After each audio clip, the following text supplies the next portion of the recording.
Okay, so this is from Raul, and he says the Raiders quarterback merry-go-round. Is that what's going on? Jimmy Garoppolo's hurt.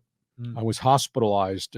They feared that he had internal injuries, and I don't know whether that was a bruised kidney or something with his liver or spleen, but he has not practiced, and he will not play. And Jimmy G, I mean, he's very impressive. You know, his career record's 42-19. He can't stay on the field. Mm-hmm. And, of course, they don't have a really good offensive line, and now he's out again, so I'm not sure who's going to start, whether they give the ball back to the rookie from Purdue, Aiden O'Connell. Last time we saw him, he fumbled 3 times against the Chargers a couple of weeks ago in his first start, or whether they go with the old dog, Brian Hoyer, at quarterback. But Jimmy G got blasted again, and he was in the hospital for more than 24 hours. Luckily, it does not appear that he injured a kidney or his spleen, but evidently took some real hits. So that's the merry-go-round report as it relates to the silver and bleak. Silver and black. Well, maybe they need another Division II backup quarterback like the Bears. But, when Garoppolo was playing for the Niners, he had all those skill guys around him. So he just had to be a good kind of game manager and kind of get the ball out. But he needs to be Superman for the Raiders to win over there. And that's not going to happen. He took 6 sacks in that Charger game. Yeah. And then he got blasted last week. And he's got Devontae Adams, but he has a substandard running back in Josh Jacobs right now. He doesn't have a lot of other skill guys. He traded away their star tight end, Darren Waller. So I just think the Raiders right now are just really dysfunctional. And now Jimmy G is hurt. Next question. Let's go to Angel. And he says, if the Angels can get either Baker or Showalter, they should be an instant contender, unless Moreno screws everything up. Well, you got to hire credibility. And I can't think of any other names of the potential managers available who have accomplished what Johnny Lee Baker and Buck Showalter have accomplished. And you got that credibility coming in the front door, and their message delivers to the players in the clubhouse. And then you use them as sales point men to go get other free agents to come here. And, man, you sit down. You get Dusty or you get Buck to sit down with Ohtani, and maybe there's a different outcome, because that message is, I've been there, I've done this. Do you want to go with me the next time we do it? We're going to do it here in Anaheim. That's my sales pitch. So I said this a week ago. There should be no grass growing under their feet at Angel Stadium. Go hire Buck if he's the right guy now, or if Dusty becomes available in a week or two. Oh, yeah. Go get him if he still wants to do it. Mm-hmm. So that's my opinion. But there's no way they're an instant contender. There's no Ohtani. Rendon is still Rendon, yeah. They don't really have a whole lot of pitching. And the minors league system for the Angels is one of the worst.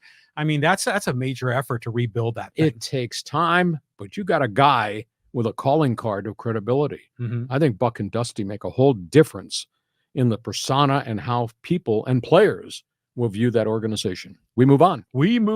Let's go to Joey, and he says, hey, is Drake Maye a better pro prospect than the USC kid, Caleb Williams? Well, the USC kid is really athletic. I mean, he's a phenomenal athlete. I think that Drake Maye is a sit-in-the-pocket guy, can move the pocket a little, but he's not going to run and scramble like Caleb Williams.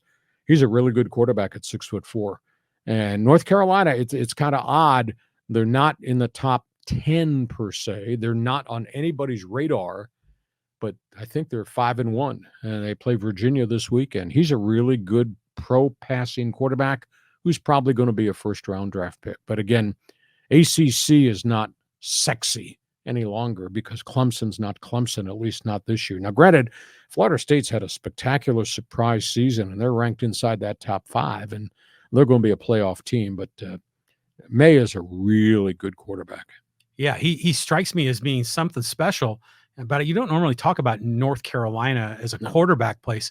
But imagine if Caleb Williams is one of the top picks. He goes to Arizona, who's got nothing there. The cupboard's bare. And he ends up scrambling and ends up getting hurt, just like Anthony Richardson. And we might see that again. Well, that's part of his game, move the pocket. And he's going to have to refine his persona as to how he makes plays down the field. And hopefully he'll have better protection wherever he goes. But that's so far down the road. We'll just have to wait and see. Okay, moving on. This is a comment from Ed. And I think, in all due respect to Ed, I think I read his comment previously and I channeled it to you. And he says, it will be a miracle if the Chargers beat the Kansas City Chiefs. Anything is possible. And the fact that Justin Herbert has won twice there, I guess I would never rule it out. But Patrick Mahomes is telling Andy Reid and went public this morning, we are going to play at a faster tempo, which means they're going to go a lot more no huddle, and they're going to try to create terrible mismatches. I just think it's going to be hard because Mahomes is going against 32nd rated pass defense in the league, and the Chargers are 31st in overall defense. Unless they're going to throw a net and a blanket or kidnap Kelsey, I don't know how the Chargers are going to be able to cover all the stuff that Patrick Mahomes is going to try to create. So it'd be a long shot. But I wouldn't rule it out because Justin Herbert is Justin Herbert, and he's won that building twice. Yeah, Chargers are going to be 2-4 come Sunday night. You can see it coming. Okay, let's go here to SG Sports Talk Channel. I'm going with this guy's a San Francisco homer. I'm going with the San Francisco 49ers winning over the Minnesota Vikings by a score of 52-17. Is that guy your brother in the Bay Area? 52. That's an awful lot of points to put up. Kirk Cousins, he can throw that ball down the field, but that's San Francisco. And San Francisco is so overwhelming on offense and so fierce on defense. I just don't see any way that Minnesota is going to hang in this game. And their season is starting to really unravel. It's really starting to get away from them because they changed a lot of personnel on defense. Now they got a bunch of injuries on top of everything else. And Cousins doesn't look like Kirk Cousins. He's not throwing for 380 yards a game. So I think San Francisco just continues to truck on, and they're running over people. Yeah, well, are they going to get Debo back and McCaffrey for this next game? Yeah, McCaffrey's going to play. I'm not sure about Debo. I've not seen that Frisco injury report, but they got the tight end, and they got the other wide receiver, Brandon Ayuk, and they got McCaffrey, and they got Elijah Mitchell as the backup to McCaffrey. Now that's a really good football team, San Francisco. Yeah, I still rooting for O'Connell, with the Vikings. Like to see him be successful. The Niners are going to win, but 52-17, that's a lot. Okay, let's go here to Gary. And he says, Staley should go. He's a coordinator at best. Herbert has all the tools. Staley just doesn't have it. How long does it take to dump him?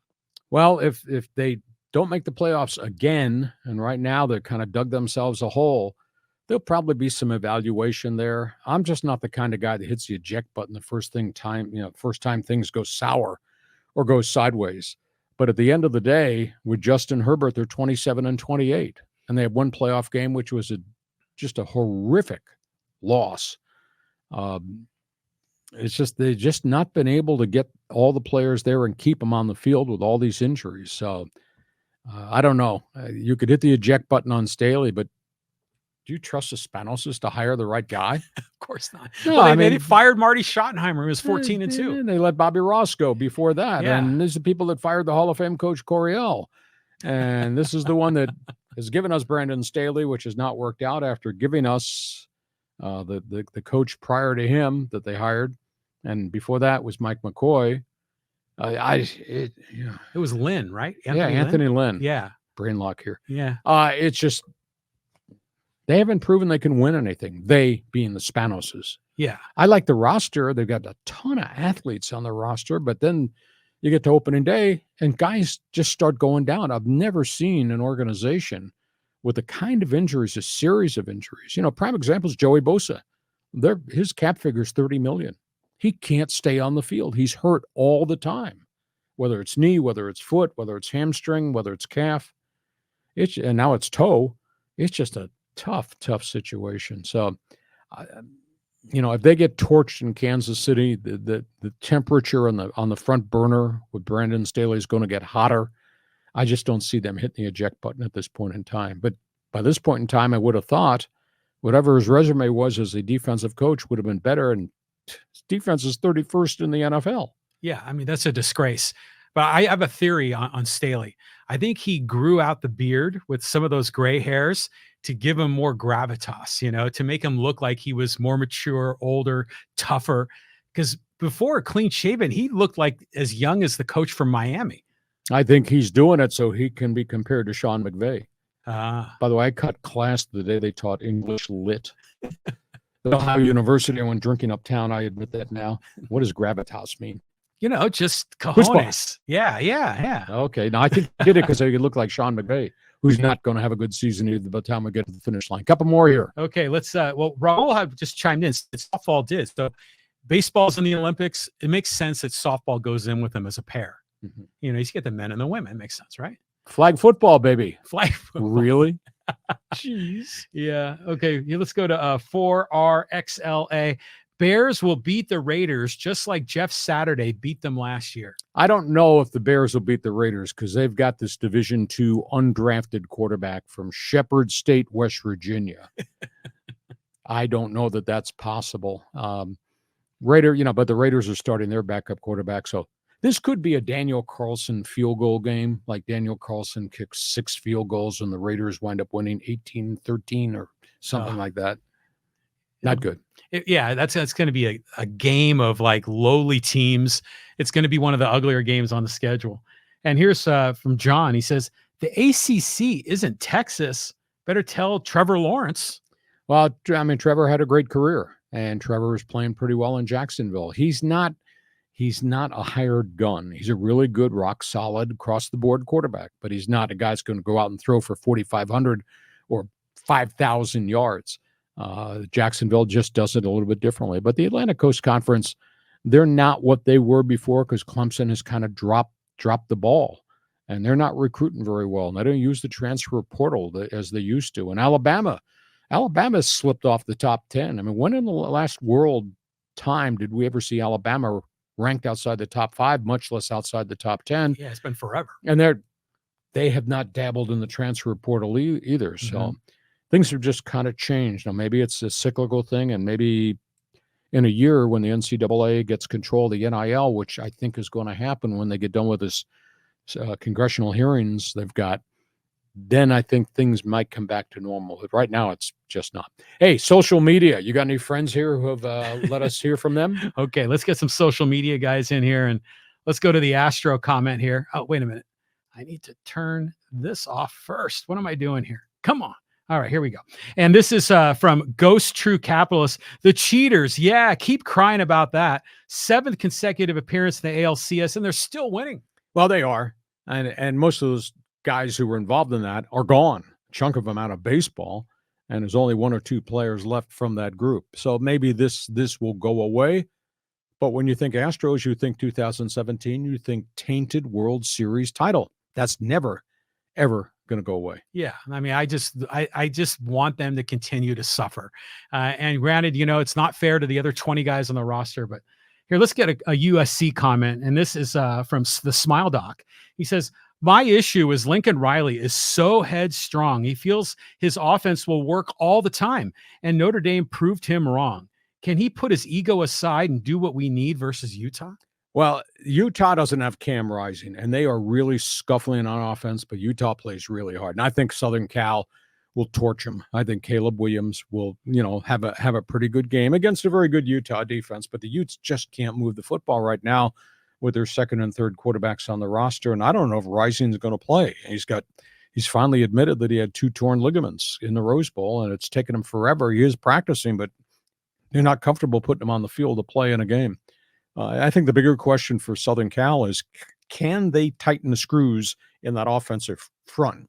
Caleb Williams has been sacked 10 times last 2 games that he's been out there. So that's been a big issue there. And I just don't know about the defense. For every sack and every tackle for loss, they give up pass plays at 20 and 30 yards. There's guys running open in the secondary all the time.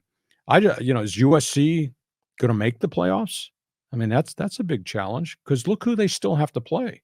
Trojans still have to play Oregon, Washington, and the enemy across town, UCLA. So there could be another loss or 2 in there unless they can solve the protection problems for Caleb Williams. Let's do one more here. Okay, one more. Let's talk a little about an NFL Sunday ticket. This is from Ryan. He says, the red zone is $14.99 a month on NFL, plus probably the best bang for your buck. But the NFL Sunday ticket for $499 is outrageous and ludicrous. Luckily, I live in LA market to watch my Rams. Well, we live in San Diego, and we do have to watch the Chargers. But how do you watch Red Zone without your eyes getting crossed or getting a headache? I mean, I've punched that up and I've looked at all the screens and everything. I can't pay attention. I can't watch that. My head starts to hurt. There's too much things going on I'm trying to pay attention to. Well, they were doing that in March Madness on YouTube TV. They'd have like 4 screens at once, and you could toggle between them. It was cool. The guy that runs that Red Zone, he's remarkable. You know, the anchor. The anchor. I don't know. Is he still doing it? Is that Siciliano? I can't remember exactly, but there's no way I'm going to pay the NFL for any of these. I'm just going to take what I get in my normal subscription, with DirecTV or YouTube TV. And then, we'll check highlights, we'll read scores online. But some of those guys that if you have the full NFL Sunday ticket, you must either be a sports journalist or a gambler, right? Or rich or a fantasy football guy. See, I don't have a problem because I can just come over here and we can watch some games with you. Or if it's big enough, we'll just go watch it in some sports bar, which pays, and we could watch whatever game we want to watch. That's how we do it. Hey, listen, we hope you have enjoyed our Thursday podcast.